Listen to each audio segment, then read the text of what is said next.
Good morning. Thank you for joining us again.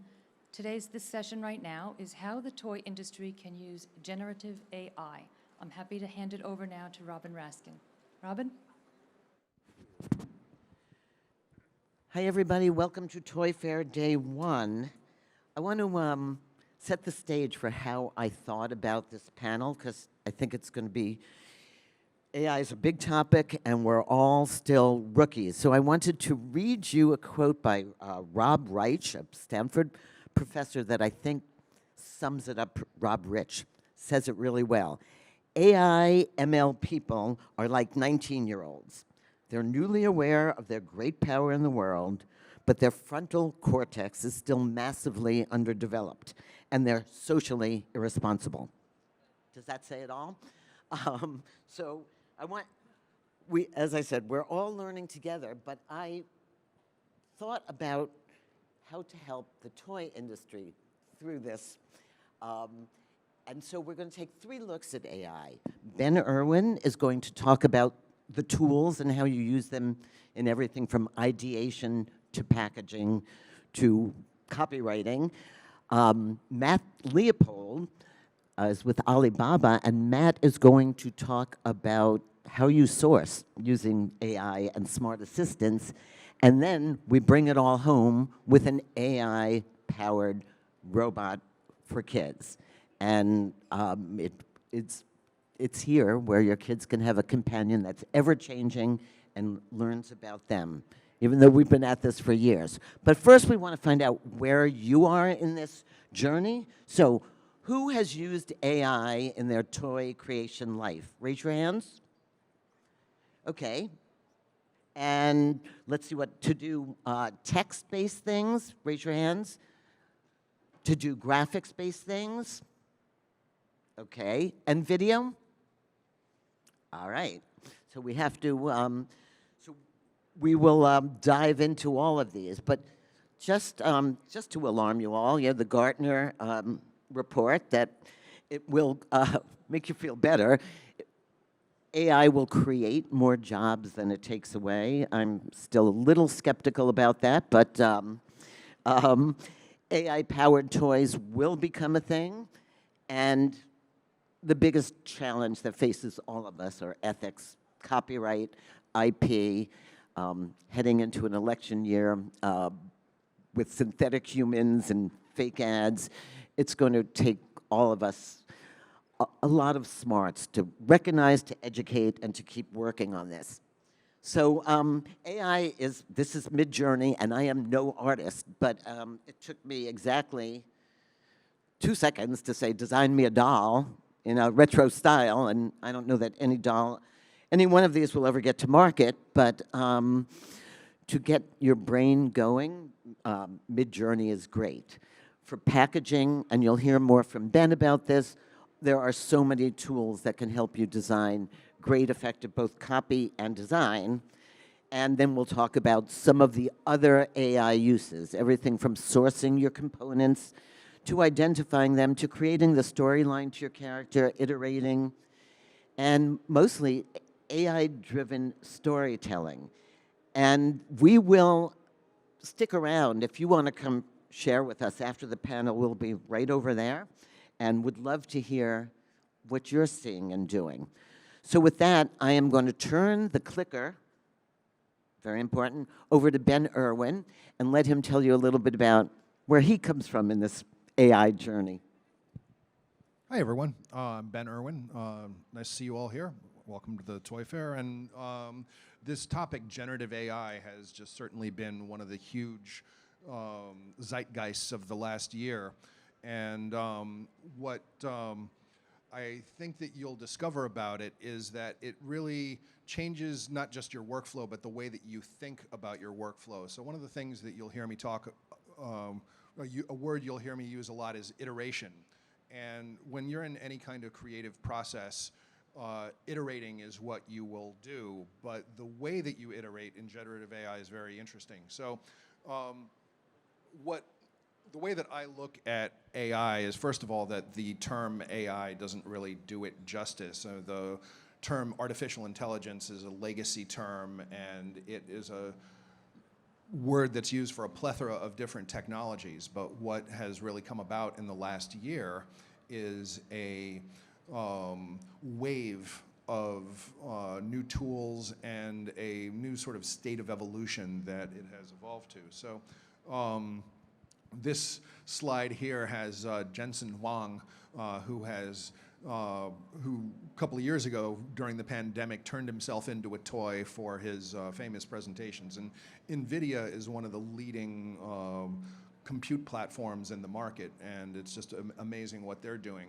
But what you want to use generative AI for is to not only seed ideas that you may want to do, you can mature and iterate on ideas. And you'll find that it will take you places that you didn't expect, and whether you're using it to generate image content or whether you're using it to create text-based content. And indeed, mergers such as OpenAI has the Dall-E 3 is coming out, and they're going to merge that with ChatGPT. This is a recent announcement. So you'll be able to use ChatGPT to describe images. And so this is just going to continue to evolve like this. And at the end of the day, you'll find that it saves time and money. And one of the ways that it will do that is that you'll be able to communicate in the lingo of other people who you may need to be interfacing with. And so what you'd want to use it more for is, so there's 3 categories here: the visual, business writing, and technical. And so in your creative process, whether if you're starting from scratch, you may want to just use a prompt to describe something in words.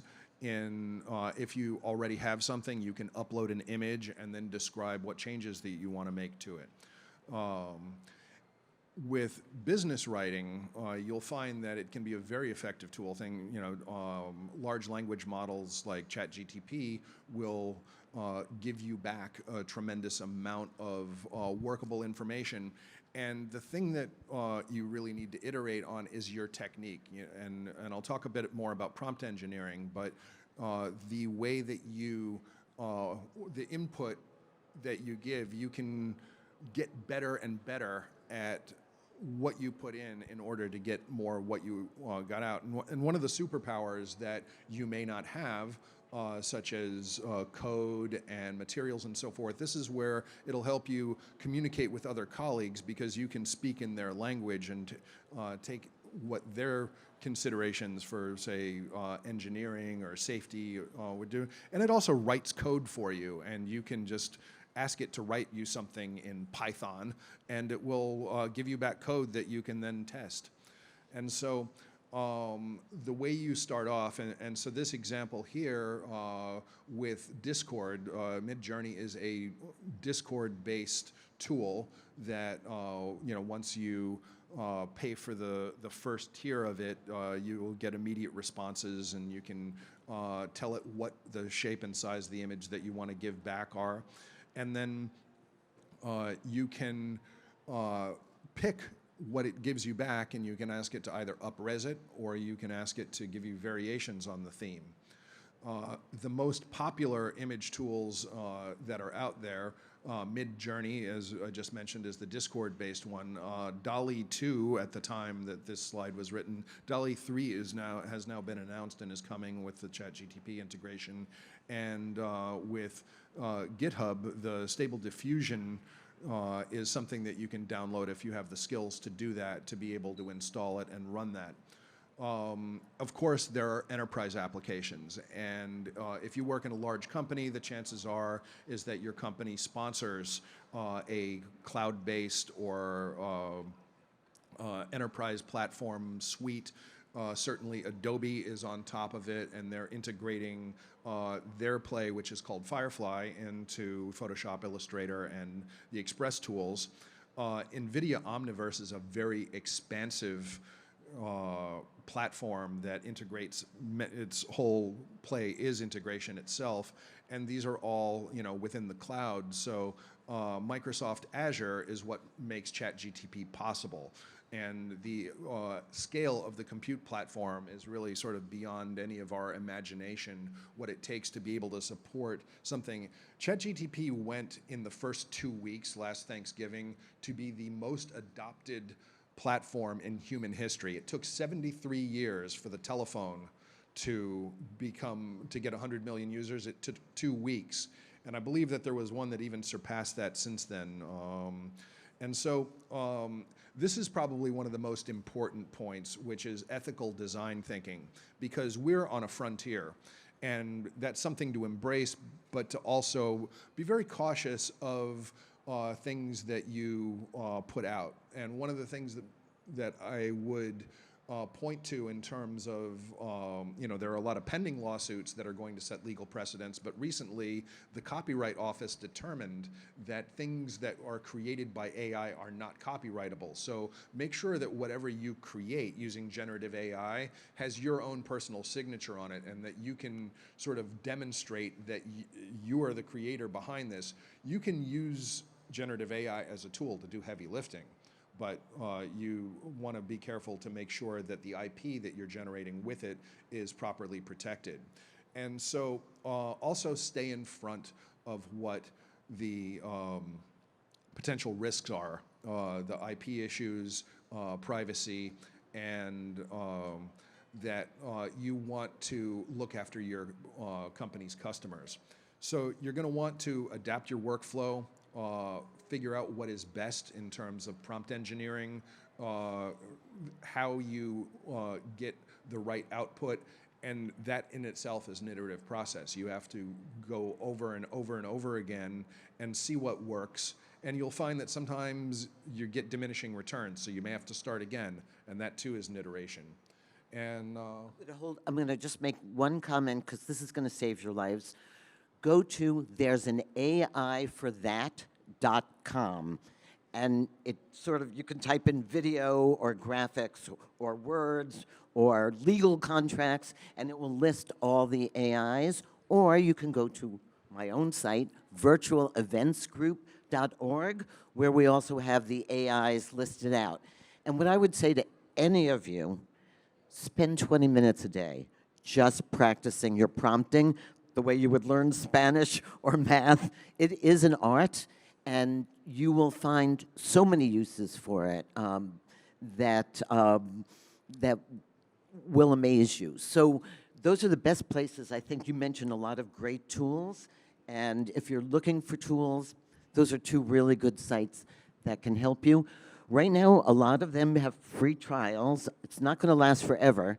On the back end, it's really expensive to process AI prompts. Everybody's losing a lot of money now. ChatGPT and I guess Midjourney now ChatGPT has an upgraded version they pay for. Midjourney charges $8 a month for 200 images. So you're starting to see, and if you use Microsoft Office or Google, you're starting to see AI built in to your normal everyday tools. So if things start answering your emails and filling them out for you before you're done, that's AI. And to add on to that, the breaking news this week, just the last 2 days, is Getty announced that they're taking their image data, but something like 100 million images, and that they've trained their model specifically on that and have a $3,000 and up subscription, so that the copyrights that are within those 100 million protected images, that you're safe to be able to use them. Right. And then on the flip side, I don't know if you saw the Meta announcement yesterday, but they came up with 28 AI chatbot characters: Tom Brady, Charlie D'Amelio, Snoop Dogg, who you can talk to and they license from the live actors. So a lot happening in real time. You can now talk to ChatGPT not by typing a prompt, but by talking to it, and it talks back to you, which is even more bizarre. But let's move on to our next segment, and this should be important to all of you. How many are involved in sourcing components? How many in the audience? So I want to introduce you to Alibaba and what they've done to incorporate intelligent assisted AI sourcing. Matt? Yep. Thank you, Robin. Thank you, Ben. I think that presentation actually segues pretty nicely into my very short presentation that I'll get into in a sec. My name is Matthew Leopold. I lead Alibaba.com's partnerships team based out of here in New York. I'm here today to provide a quick intro on our platform and share some exciting new digital technologies that we will be releasing next month to help toy makers like yourselves better create and sell using our platform. For those that do not know, Alibaba.com is the largest B2B marketplace designed for global trade. In short, our mission is to make it easy to do business anywhere. First, I will present a quick video on Alibaba.com and some of the sourcing and selling features that we offer currently. Oh, is there not volume? So we have VR showrooms, live streams, videos. There's supposed to be volume. And we also support many types of different payment systems in our payment platform. You are the volume now. Yeah, so I guess. Good job. Well, I kind of need it for the second video, though. There's no volume in the PowerPoint, no? Okay, so let's talk while the video is playing. So, What's over here? am I wrong? I think of Alibaba as B2B Amazon. I mean, right? Yeah, I mean, it's a B2B platform. We connect businesses of all sizes, depending on if you're a distributor, if you're a manufacturer, if you're a retailer or drop shipper. It really depends on where you fall in the supply chain. You'll find some type of value, whether it's finding new types of customers in different regions. Once you set up a storefront on Alibaba.com, you can sell globally, and we set up the proper safeguards so that if you are selling into certain countries, you have to have the certain certifications to sell in those countries. So think like the FDA when it comes to food and beverage. In order to sell to the U.S. market, you will need to have those FDA certifications on your products. And you take care of the certification process. Yep. We certify any seller that's selling on our platform. We put them through a business verification process. We also have other tiers of verification that you can elect to opt into. That will give as a seller, you'll have more transparency on the platform. And as a buyer, we also verify based on what level buyer you are. So if you're just starting in the platform, maybe you haven't spent much buying from any suppliers on the platform, you'll be ranked towards the bottom. But we also have buyers that are going up to level 4 that are spending upwards of $1 million a year spending on the platform. So you really fall into that different range. So I think you can forward this because we just seem to be stuck. But I happened to go to Alibaba Co-Create a few weeks ago, and there were about 1,500 attendees that made everything from pickleball clothes to golfing dolls to RC-controlled toys. And they were all looking for the same thing, to source, to manufacture. And I thought it was an incredible look at a new way of doing global business. So yeah, I can take it back here, I guess. But if we do have volume for that last slide, that would be awesome because I think that that's really the most exciting video in my presentation. But yeah, toy makers of all sizes can find what they're looking for on Alibaba.com, whether it be manufacturers looking for different parts, components, or base model designs, distributors looking to find wholesale buying opportunities, or importers looking for new products to sell to local retailers. Buyers can search our verified suppliers for vetted best-in-class manufacturers that are featured for their consistency and high quality. Buyers can also search suppliers to sell products with specific certifications to meet regional and global quality control and regulatory specifications and certifications.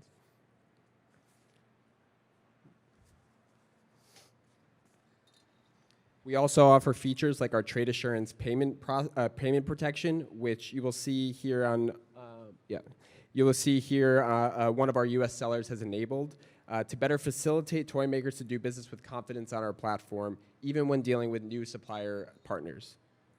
I wanted to highlight this particular seller.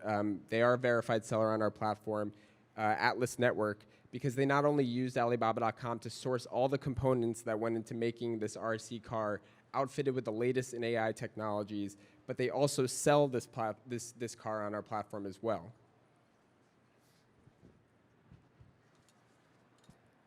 Do we have volume for this? Yeah, thanks, Brooks. Sorry. Introducing the next stage in our You guys are the best back there. Lastly, I want to share a quick video on the latest sourcing and selling digital technologies that we'll be launching next month. This one in particular is called Smart Assistant, which allows toy creators to seamlessly navigate the suppliers on our platform to not only find all the parts and suppliers they're looking for, but to make those products and ideas a reality, and supporting them all along these in every step at the of every step of the supply chain. Oops. Okay. Can you? Awesome. Introducing the next stage in our journey. Meet Smart Assistant. It's your personal guide, backing you up from the start. Smart Assistant will be there for you from day one to help you with everything you need to start sourcing on Alibaba.com. It's an expert advisor designed to tailor insights just for you. Discover all there is to know about the products you want to sell, from rising trends to new niche markets. It's your creative designer bringing your ideas to life, helping you realize the products exactly the way you want them to be, instantly. And for you, we imagine so much more. Stay up to date on your target market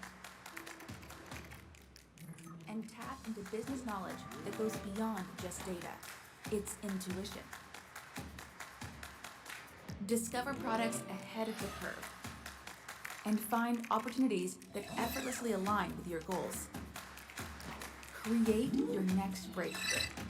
From a dream to a design to a product that's ready to go, all in one place. Logistics is never easier.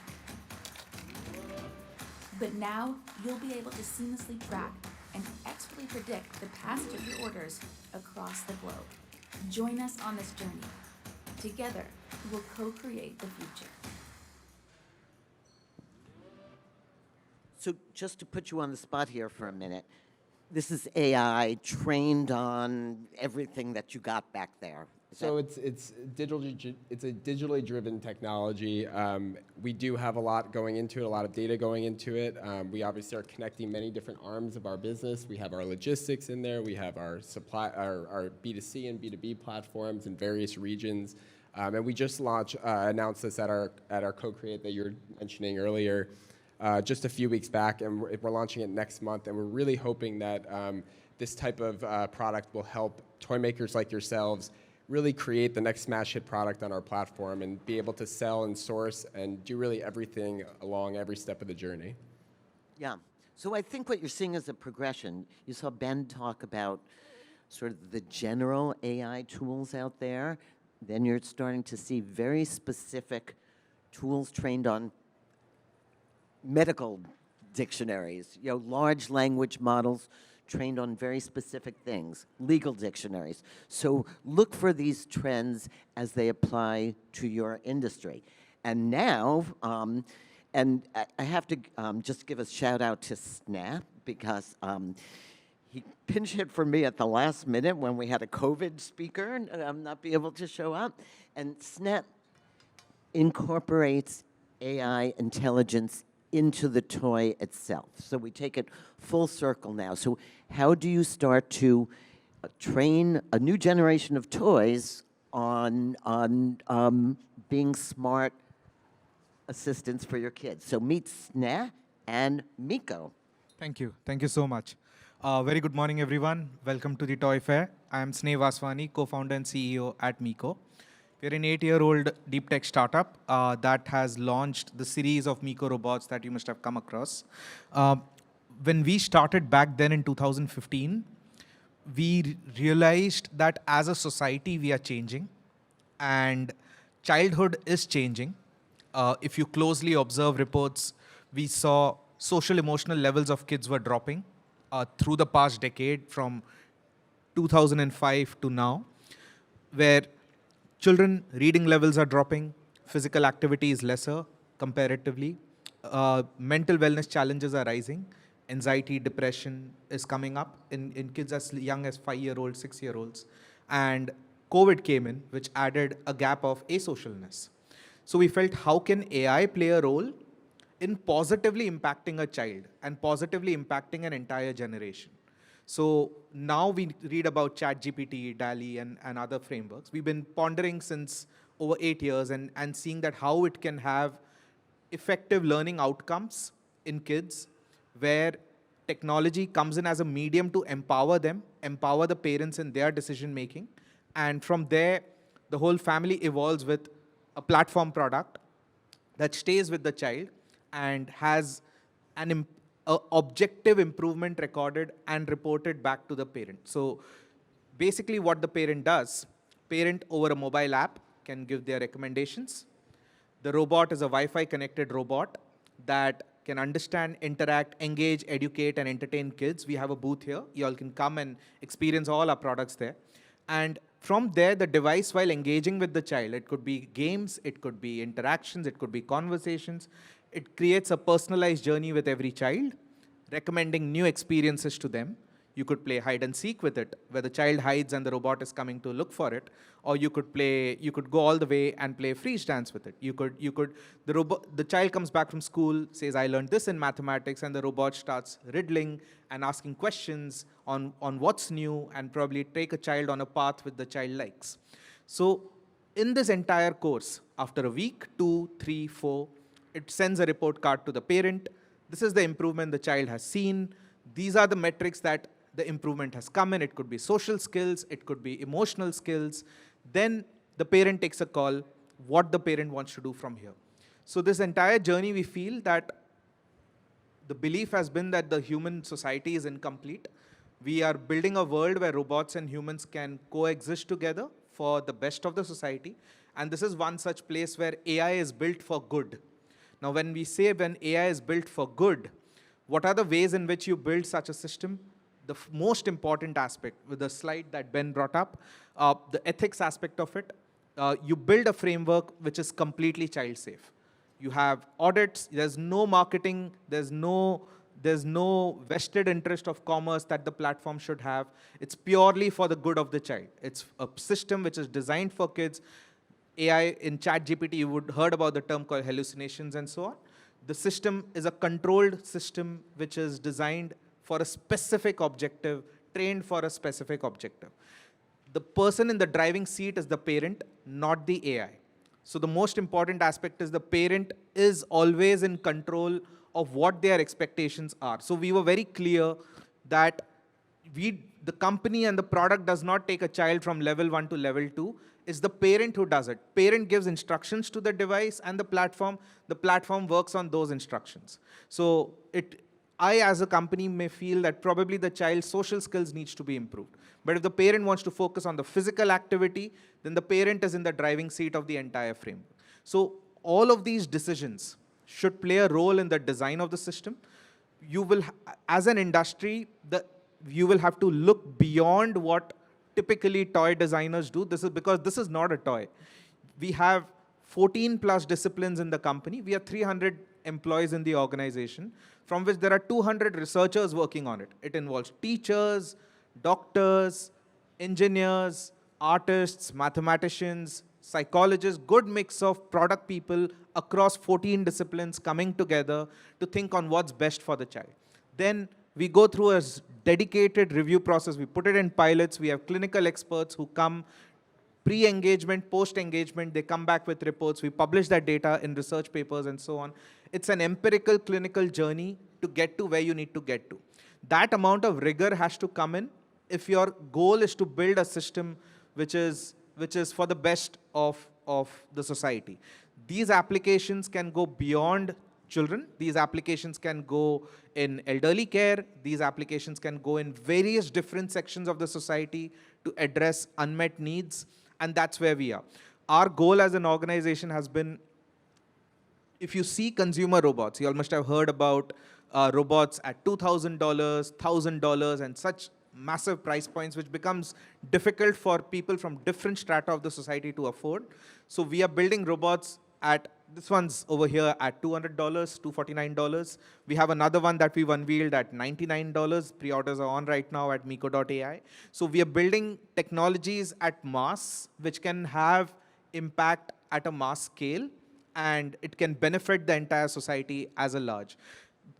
Generative AI is an expensive technology from a processing perspective, from a computation perspective. So whatever you do, the personally identifiable information stays on the device, no vision data is taken up. You have to build in these guardrails, get it audited by third-party auditors, that this is what you've done, and then you're building the foundation. Even if you're at an early stage, you're not a big brand, you're not a $5 billion revenue-making company.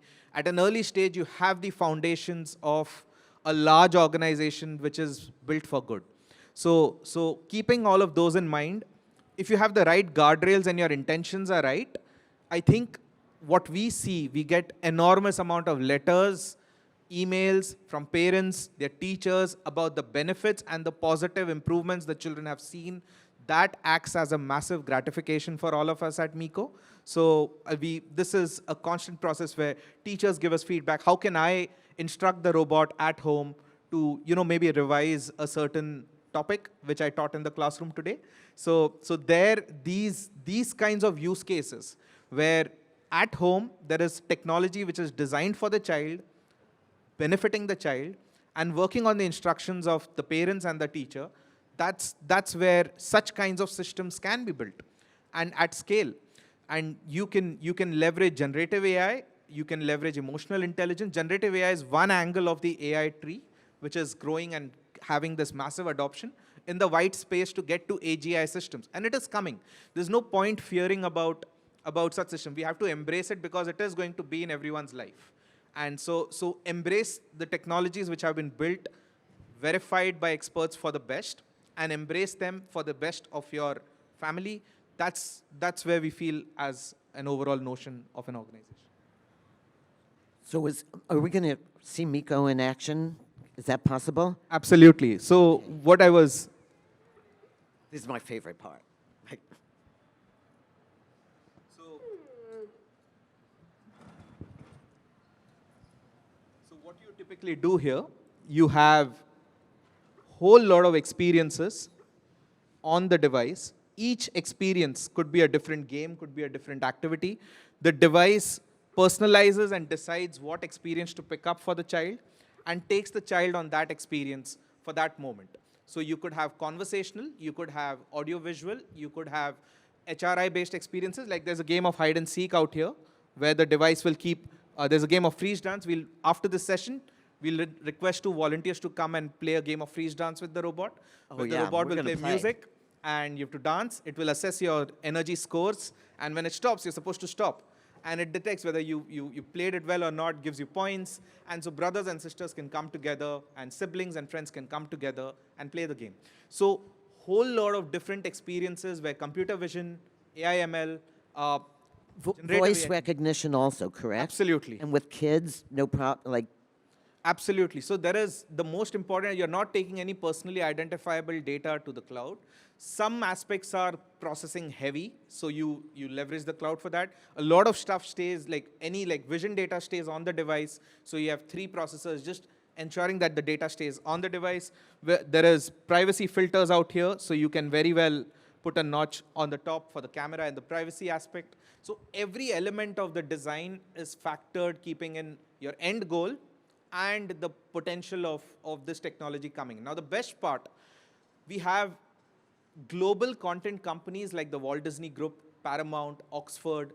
They've come and published their apps on Miko. So you can come and explore content from Disney, Paramount. Now we have iHeart. These are child-focused companies who've built content for over 100+ years, bringing in new experiences in a Miko-fied manner, where child consumes content, Miko asks questions, and then the child answers back on what the child learned out of it and so on. So the potentials and the opportunities are enormous. The intent, if it is right, there is a very positive impact that can be delivered to society at scale. And I think for those of you who have been coming to Toy Fair and watching robots over the years, the limitation was that you sort of got what was in the package. But with AI, this toy, this companion can grow with you and change as your child grows. So the investment, I think, makes a little more sense. And you've made a tremendous investment into the back end of all this. So I think you're starting to see a more of a mass adaptation of robotics as companions. And you are right, for the elderly also, and for the dating crowd. Anybody that needs a friend. And it's going to ask a lot of questions of us. So we've got about 4 minutes left. I know we don't have a Q&A per se, but that resource guide takes you to our website where we do have some AI tools listed by what they do, and I hope that helps you. Any other thoughts, Ben? Well, it's funny that you mentioned anybody who needs a friend, because just this very morning, about an hour and a half ago when I was in the shower before I came over here, my wife said something she said actually several times before. She says, you should be very jealous of ChatGPT.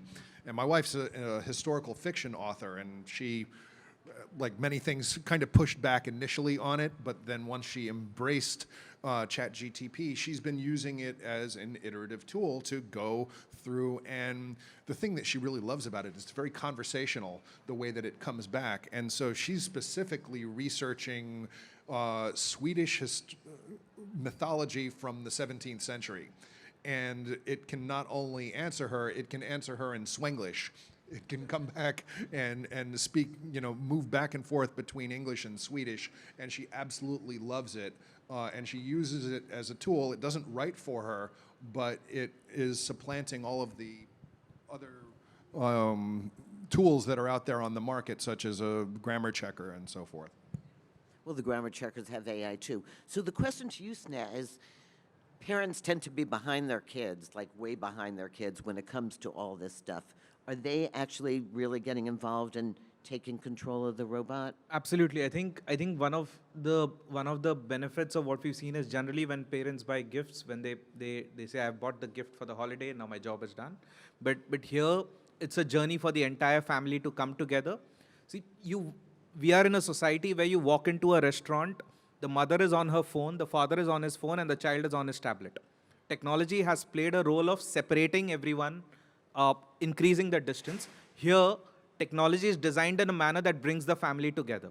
If there is a red flag that the child says, probably I got bullied in school, maybe the device can come and report to the parents, you need to have a conversation with your child right now.